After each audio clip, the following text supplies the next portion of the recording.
Баршаңызға қайырлы күн достар, менің каналыма қош келдіңіздер. Барлықтарыңызды келе жатқан Наурыз мерекесімен құттықтаймын. Наурыз мерекесінде жасалатын міндетті тағамдардың бірі наурыз көженің жасалу жолын бүгін сіздерге көрсеткім келіп тұр. Наурыз көжені әр өңірде, тіпті әр отбасыда өзінше жасайды. Мен де сіздерге өзімнің отбасымдағы наурыз көженің жасалу жолын көрсеткім келіп тұр. Видеоны міндетті түрде асықпай соңына дейін қарап, менің каналыма тіркелмеген болсаңыз тіркеліп, жанындағы қоңырау белгісін басып қоюды ұмытпаңыздар.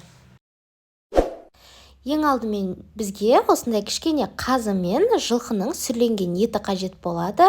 Осылай қазанға толтырып су құйып, етіміз батып тұрғанша қоямыз да бетін жауып, қатты отта қайнататын боламыз. Көбігі шыққаннан кейін бетін ашып, осылай көбігінің бәрін жақсылап алып тазалап аламыз. Одан кейін барып 2-2,5 сағатқа баяу отта қайнатамыз.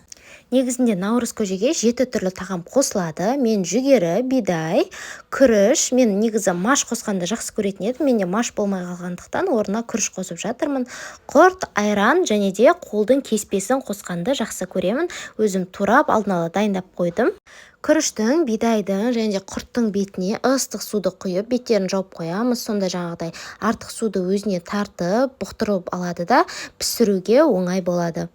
Ал жүгері бізде ұзақ пісетін дәнді дақыл болғандықтан бірінші жуып тазалап аламыз да, одан кейін бөлек ыдысқа салып, бір қайнап шыққаннан кейін ғана барып, астын төмен отқа қойып, 2 сағаттай пісіретін боламыз. Мен бидайды да кішкене бұқтырғаннан кейін бөлек пісіріп алуды жөн көрдім. Сонда жаңағыдай біздің сорпамызға мөлдір болып, әдемі болып шығады. Осылай пісіп болғаннан кейін машты, жүгеріні барлығын бір-бір реттен тазалап жуып аламыз.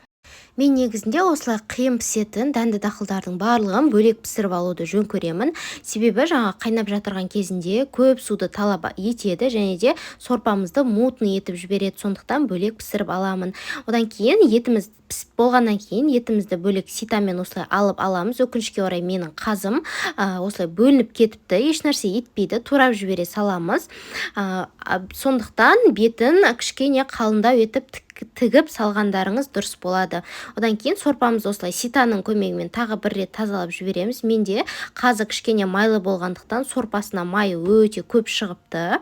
Енді жаңағы салып пісіріп алған жүгері, күріш және де бидайды саламыз. Ең соңында барып, осы кеспемізді салып, 10-15 минутқа астын баяу отта қайнататын боламыз. Енді кезекте жаңа ыстық суға жібітіп қойған құртымыз кішкене менде қаттылау екен әлі де, сондықтан мен осылай блендерге салып, кішкене айраннан да құйып, блендермен ертіп алсаң, өте айран мен құрттың ерекше дәмі шығады. Дәл осылай жаңағы наурыз көжеге қосуға сіздерге кеңес беремін. Одан кейін осылай керекті өзімізге қажет көженің жартысын кішкене құйып аламыз. Оның үстінен осылай айранымызды, жаңа қатық деп айтып жатады, сол қатығымызды салып, дәміне қарай тұзын қоссаңыздар болады. Менде қазы мен еттің тұзы өзі жақсы болғандықтан сорпада тұзы әжептәуір болып тұр. Мен сондықтан тұз мүлде қосқан жоқпын.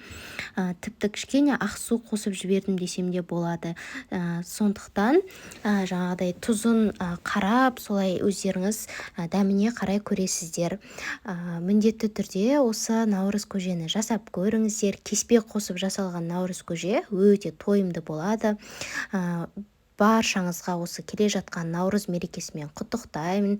Өте дәмді наурыз көжені сіздер де менің рецептім бойынша жасап көріңіздер. Сіздерге видеом ұнады деген ойдамын.